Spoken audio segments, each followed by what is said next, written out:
آپ نے فرمایا اللہ تعالیٰ مجھے بیٹھنے کے باوجود پورا ثواب عطا فرماتا.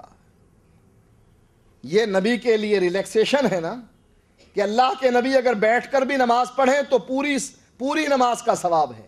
جیسے ثواب اللہ تعالیٰ زیادہ دیتا ہے، اسی طرح اللہ کے نبی فرماتے ہیں تم جب بیمار پڑتے ہو، تمہیں بخار ہوتا ہے تو ایک آدمی کا بخار ہوتا ہے، اور جب مجھے بخار چڑھتا ہے تو 2 آدمیوں کا بخار چڑھتا ہے.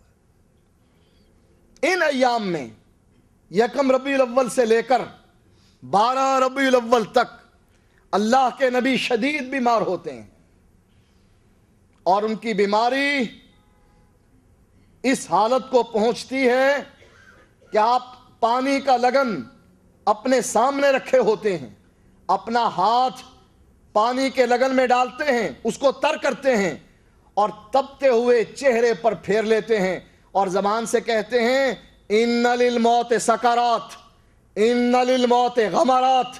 اللہ موت کی سختیاں ہیں، موت کی گھاٹیاں ہیں، موت کی سختیوں اور گھاٹیوں میں میری مدد فرمانا. حضرت عائشہ رضی اللہ تعالیٰ عنہ بیان کرتی ہیں کہ جب اللہ کے نبی فوت ہوئے آپ کا سر میرے کلیجے کے ساتھ لگا ہوا تھا. میں پہلے یہ عقیدہ رکھتی تھی کہ موت کی تکلیف برے انسان کو ہوتی ہے، لیکن جب میں نے اپنے سامنے اپنے شوہر، اپنے آقا، اپنے نبی کو تڑپتے ہوئے دیکھا، میں نے یہ کہنا چھوڑ دیا کہ موت کی تکلیف صرف برے ہی آدمی کو ہوتی ہے. 1 ربیع الاول سے لے کر 12 ربیع الاول تک نبی کی ازواج کہتی ہیں کہ اللہ کے نبی کی خواہش پر عمل کرتے ہوئے جب اللہ کے نبی یہ پوچھ رہے تھے کل میں کہاں ہوں گا، کل میں کہاں ہوں گا، کل میں کہاں ہوں گا، آپ کی ازواج نے محسوس کر لیا کہ اللہ کے نبی عائشہ رضی اللہ تعالی عنہا کے گھر جانا چاہتے ہیں. سب نے اللہ کے نبی کو اجازت دے دی کہ آپ جس گھر میں رہنا چاہتے ہیں ہم اپنی باری دے دیتے ہیں، کوئی مطالبہ نہیں کرتی ہیں، آپ اسی گھر میں رہیے، عائشہ کے گھر میں رہیے.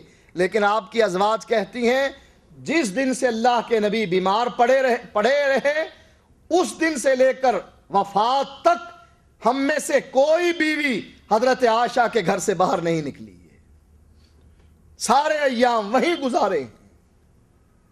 ان ایام میں اللہ کے نبی کی حالت کیا تھی؟ آپ کی ازواج حضرت عائشہ، حضرت حفصہ، حضرت زینب، ام سلمہ، ان کی حالت کیا تھی؟ نبی کی بیٹی فاطمہ رضی اللہ تعالی عنہ، ان کی حالت کیا تھی؟ بلال آپ کے غلام کی حالت کیا تھی؟ آپ کے صحابہ کی حالت کیا تھی؟ ان کی حالت کیا تھی اور ان کے آقا کی حالت کیا تھی اور ہماری حالت کیا ہے؟ یہ جلوس ہم ہی نکالتے ہیں نا، جشن ہم ہی مناتے ہیں، سبیلے ہم ہی لگاتے ہیں. کن ایام میں؟ نبی کی بیماری کے ایام میں اور نبی کے فوت ہونے والے دن. ایسا سلوک کسی قوم نے، کسی اور قوم نے اپنے نبی کے ساتھ کیا ہے؟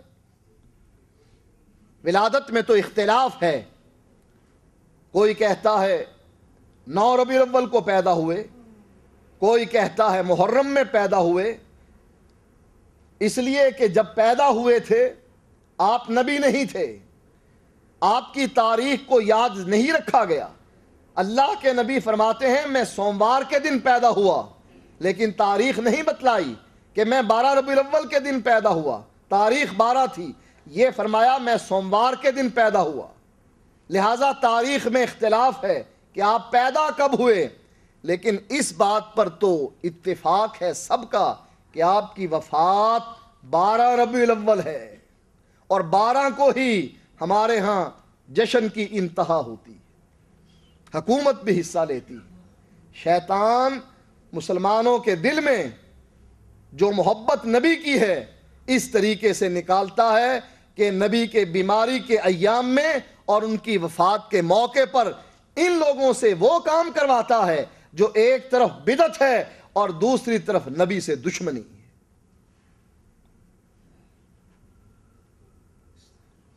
صحابہ کی بعد میں کیا حالت ہوئی؟ حضرت عمر رضی اللہ تعالیٰ عنہ کے بارے میں تلوار کو بے نیام کیے ہوئے ہیں اور کہتے ہیں جس آدمی نے یہ کہا کہ اللہ کے نبی فوت ہو گئے ہیں، اس آدمی کی گردن میں اپنی اس تلوار سے جو میں نے بے نیام کی ہے اڑا دوں گا۔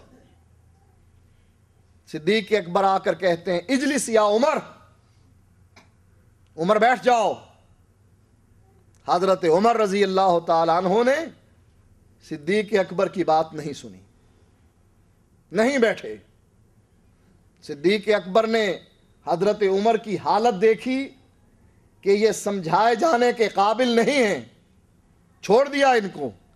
لوگوں سے مخاطب ہوئے، منبر پر چڑھے اور فرمایا من کان منکم یعبد محمدا فإن محمدا قد مات، تم میں سے جو محمد صلی اللہ علیہ وآلہ وسلم کی عبادت کرتا تھا وہ جان لے کہ محمد فوت ہو چکے ہیں علیہ الصلاۃ والسلام۔ ومن کان یعبد اللہ فإن اللہ حی لا یموت، اور جو اللہ کی عبادت کیا کرتا تھا اس کو معلوم ہونا چاہیے اس کا اللہ زندہ ہے، اس کو موت نہیں آئے گی۔ پھر قرآن کی آیت پڑھی وما محمد الا رسول قد خلت من قبلہ الرسل، محمد صلی اللہ علیہ وآلہ وسلم ایک رسول ہی تھے، ان سے پہلے بھی رسول گزرے، اگر یہ طبی موت مر جائیں یا قتل کر دیے جائیں، شہید ہو جائیں، انقلبتم علی اعقابکم، اپنی ایڑیوں پر پھر جاؤ گے، دین کو چھوڑ دو گے۔ جب ابو بکر صدیق رضی اللہ تعالیٰ عنہ نے قرآن کی یہ آیت پڑھی، صحابہ کہتے ہیں ہمیں یاد ہی نہیں تھا کہ قرآن میں یہ آیت موجود ہے۔ جب صدیق اکبر نے یہ آیت پڑھی، ہم میں سے ہر صحابی نے قرآن کی اس آیت کا پڑھنا شروع کر دیا۔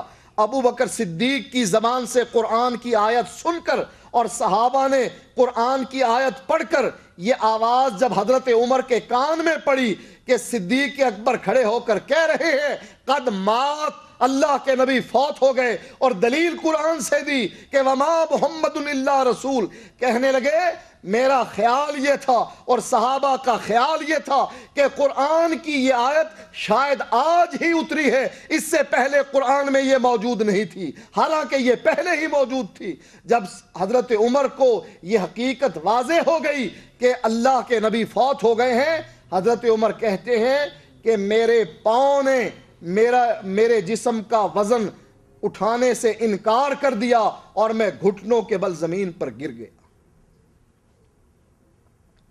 یہ 12 ربیع الاول کا دن، جس دن ہمارے جشن کی انتہا ہے، صحابہ کی یہ حالت ہے۔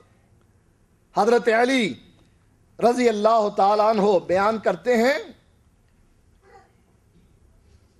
کہ میری جان میری سانسوں پر اٹکی ہوئی ہے، لیکن میں چاہتا ہوں کہ میری سانس نکلے تو میری جان نکل جائے۔ کہتے ہیں کہ مجھے یہ صدمہ بہت زیادہ محسوس ہوتا ہے، یہ سوچ کر کہ کہیں ایسا نہ ہو کہ میری زندگی طول پکڑ جائے، میں اسی موقع پر مرنا چاہتا ہوں۔ یہ وہ حالت ہے جو صحابہ اکرام، اہل بیت، اللہ کے نبی اور ان افراد کی تھی جو لا الہ الا اللہ پڑھنے والے تھے۔ ان کی حالت کو دیکھو اور اپنی حالت کو دیکھو اور موازنہ کرو کہ آیا ہم حق پر ہیں یا وہ حق پر تھے، ہمارا طریقہ صحیح ہے یا ان کا طریقہ صحیح ہے۔ شیطان یہ چاہتا ہے کہ ہمیں جہنم میں داخل کر دے، کسی کو گناہ کروا کر اور کسی کو نیکی کے لبادے میں بدعت پکڑا کر وہ یہ چاہتا ہے کہ میں تو جہنم میں جاؤں لیکن میرے ساتھ ساتھ یہ لوگ بھی جہنم میں چلے جائیں، لیکن اللہ ہمیں اس جہنم سے بچانا چاہتا ہے۔ قُوا أَنفُسَكُمْ وَأَهْلِيكُمْ نَارًا، اپنے آپ کو جہنم کی آگ سے بچاؤ۔ اور جہنم کی آگ سے بچنے کا طریقہ کیا ہے؟ مَنْ أَطَاعَنِي دَخَلَ الْجَنَّةَ، جو محمد الرسول اللہ صلی اللہ علیہ وسلم کی سنت اور طریقے پر چلا وہ جنتی ہے، اور جس نے بدعت کو اپنے سینے سے لگایا، بدعت پر عمل کیا، وہ جہنمی ہے۔ اس لیے کہ اللہ کے نبی ہر خطبے میں یہ ارشاد فرمایا کرتے تھے۔ لہٰذا دعا کرتے ہیں ہم اللہ تعالیٰ سے کہ اللہ تعالیٰ ہمیں توفیق عطا فرمائے سنت پر چلنے کی اور بدعت سے بچنے کی۔ وآخر دعوانا